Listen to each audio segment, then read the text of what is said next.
ايش تقول يا ابو عبد الله في هذا الموقف؟ اقول بسم الله والصلاة والسلام على رسول الله. في يوم الاحد الموافق 18 12 1440 هجرية نزلنا مع عقبة التلاع في امطار ممتازة جدا وسيول ممتازة، وقد شاهدنا سيارة تريلا تحمل وقود وقد لقوني بعض الأخوة والزملاء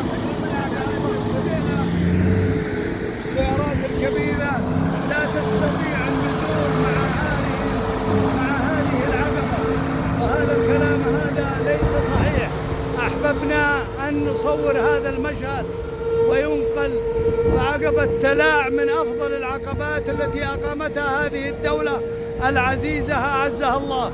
أسأل الله الكريم العظيم بعزته وجلاله أن يحفظ هذه البلاد، وأن يحفظ عليها أمنها وأمانها، وأن يحفظ حكامها، إنه على ذلك قدير. كما أسأله جل جلاله أن يحفظ أبناءنا المرابطين في الحد الجنوبي وفي الحد الشمالي، وأن يحفظ أبناء هذا البلد وخدامه، إنه على كل شيء قدير. وصلى الله وسلم وبارك على سيدي ونبي محمد عليه أفضل الصلاة والسلام. كان التصوير يشمله محمد بن صالح العمري وعبد الله بن صالح العمري، وقام بالتصوير صالح بن محمد العمري، ومحدثكم محمد بن عبد الله القشيري من عقبة التلاع في هذا اليوم المبارك.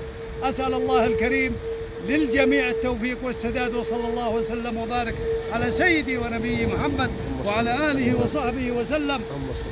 محمد وعلى آله وصحبه وسلم. السلام عليكم. السلام عليكم. محمد وعلى آله وصحبه وسلم. اللهم لك الحمد يا رب. تعال نروح لهم يقول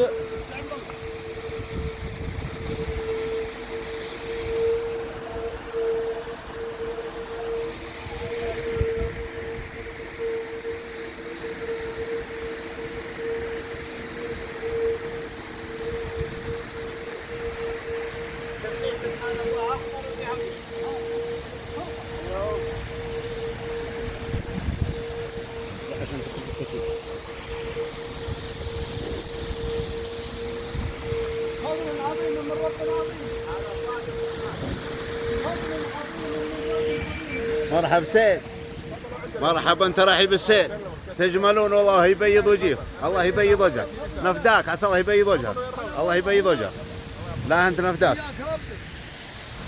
استعينوا بالله. مشينا